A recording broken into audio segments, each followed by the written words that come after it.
안녕하세요. 차별화된 변호사 성정모입니다. 굉장히 오래간만에 인사드리게 됐습니다. 그동안 저도 진행하는 사건이 너무 많아가지고 시간을 낼 여유가 없었고요. 그러는 와중에 이제 새해가 가고, 그 다음에 이제, 신년이 와가지고 다시 새로운 마음으로, 초심으로 돌아가서 이제 새로운 사건에 대해서 다시 업로드하기 시작을 했습니다. 그래서 오늘 주제는요, 이제 층간소음에 대해서 말씀드리도록 하겠습니다. 정소연 작가의 가해자들이라는 그 소설이 있습니다. 그 소설의 내용은 이제 아파트에서 보통 그 천장, 벽, 바닥 뭐 이런 것이 다 이웃하고 연접하고 있잖아요. 그러면 반드시 발생하는 게 층간소음일 수밖에 없습니다. 뭐 옆집에서 들어오는 벽을 통해서 들어오는 소음, 윗집에서의 소음, 뭐 여러 가지 소음이 발생하는데 그런 소음으로 인해서 민감하게 반응하는 사람들, 그리고 그 반응을 어떻게 표출하는지, 그런데 그것이 단순하게 이제 소음에 대한 스트레스가 원인이었는가, 아니면 그 사람이 가지고 있는 개인의 어떤 사정, 이런 것이 결국은 어떤 소음에 이렇게 포커스가 맞춰져서 결국은 큰 문제를 일으키게 되지 않았나, 뭐 이런 점을 다루는 건데요. 굉장히 재미있게 읽었고 굉장히 좀 얄팍합니다. 그래서 한번 읽어보시기를 권해드리는데요. 최근에 이제 대전에서도 층간소음을, 그러니까 윗집에서 층간소음을 일으킨다 생각해서 이제 밑에 집 부부가 이제 층간소음을 일으켜가지고, 층간소음에 대해서 이제 이제 소리, 윗집한테 이제 소리를 내게 한다든가 뭐 여러 가지 문제를 일으켜서 1심에서 벌금형을 선고받았는데 항소심에서는 판사가 위중하게 봐가지고 이제 징역형에 징역형을 선고했다. 뭐 그런 게 뉴스에도 나왔습니다.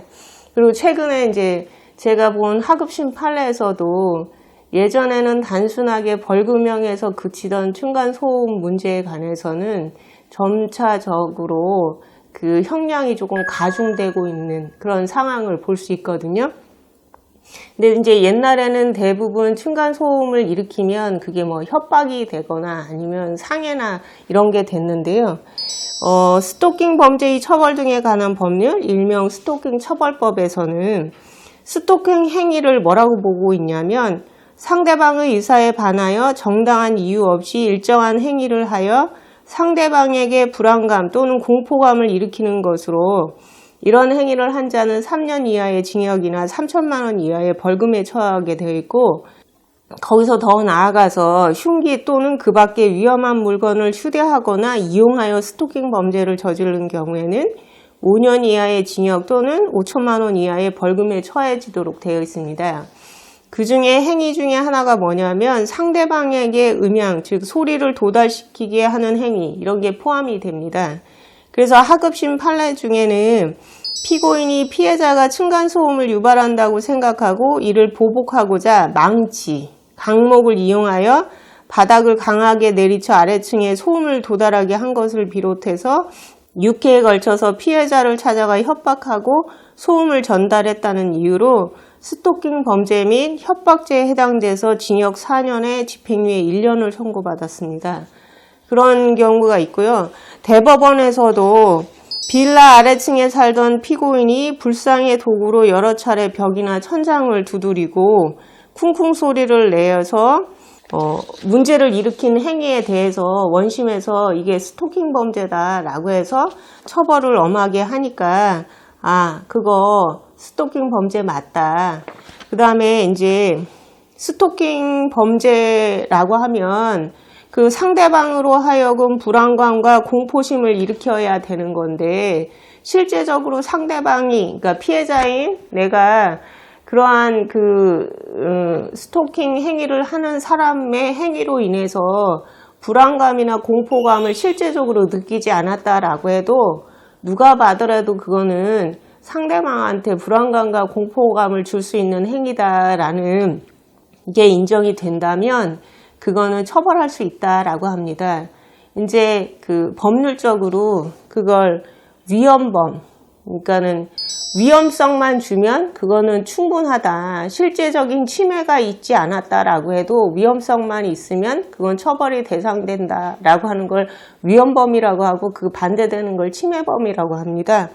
그래서 스토킹 범죄는 위헌범에 해당되기 때문에 상대방이 그 공포심을 굳이 현실적으로 느끼지 않았다라고 해도 충분히 스토킹 범죄가 성립될 수 있다라고 했습니다. 그래서 이 사람은 어떻게 행위를 하냐면, 수개월에 걸쳐 이웃들이 잠드는 시각인 늦은 밤부터 새벽 사이에 반복하여 도구로 벽을 치거나 음향기기를 트는 등으로 그 주변 이웃들에게 그 소리, 음향이 전달되게 하고, 그 다음에 그것 때문에 이웃들이 이사를 갈 수밖에 없었고, 심지어 이제 이웃이 참다 못해서 112에다가 신고를 하니까 그 대화나 출입도 거부하는 등 이런 행위를 봤을 때 스토킹 범죄가 맞다. 그러니 너를 처벌하는 게 맞다라고 대법원도 판단했습니다.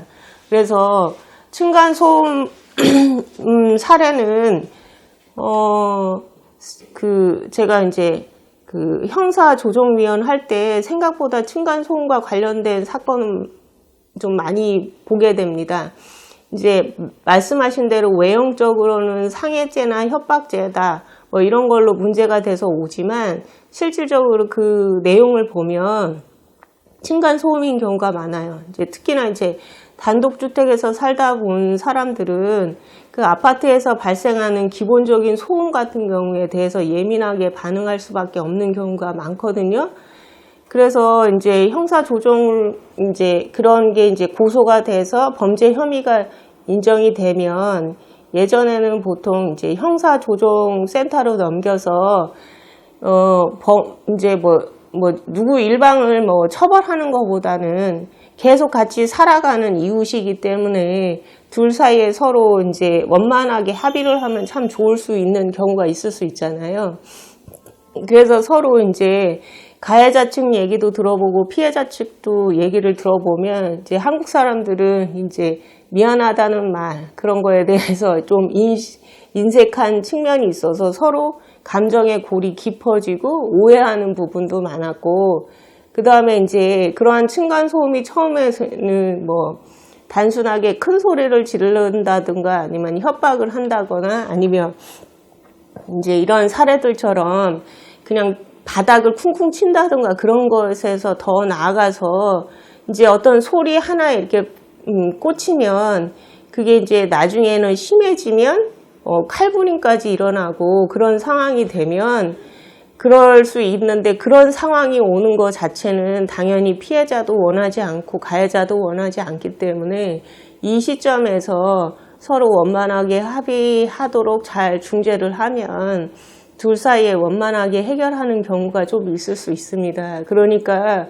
어떻게 보면 사태의 해결을 하기 위해서 서로가 양보를 한다라면 충분히 해결할 수 있고, 그 다음에 아파트에 살면 반드시 일정한 소음은 나도 낼 수도 있고 상대방도 낼 수도 있고, 그 다음에 어느 정도 내가 수인해야 되는 의무가 있음에도 불구하고 일체의 소음조차도 듣기 싫다라고 하는 사람들도 있어요. 그런 경우에는 공동생활에서 살아가야 될 어떤 기본 에티켓에서 좀 맞지 않다라는 측면이 있다라고 할 것입니다. 그래서 오늘은 이제 일상생활에서 많이 벌어지고 있는 층간소음에 대해서 좀 알아봤습니다. 좀 자세한 사항에 대해서 관심이 있으시면 댓글을 달아주시거나 저희 사무실로 연락을 주시면 자세히 설명드리도록 하겠습니다.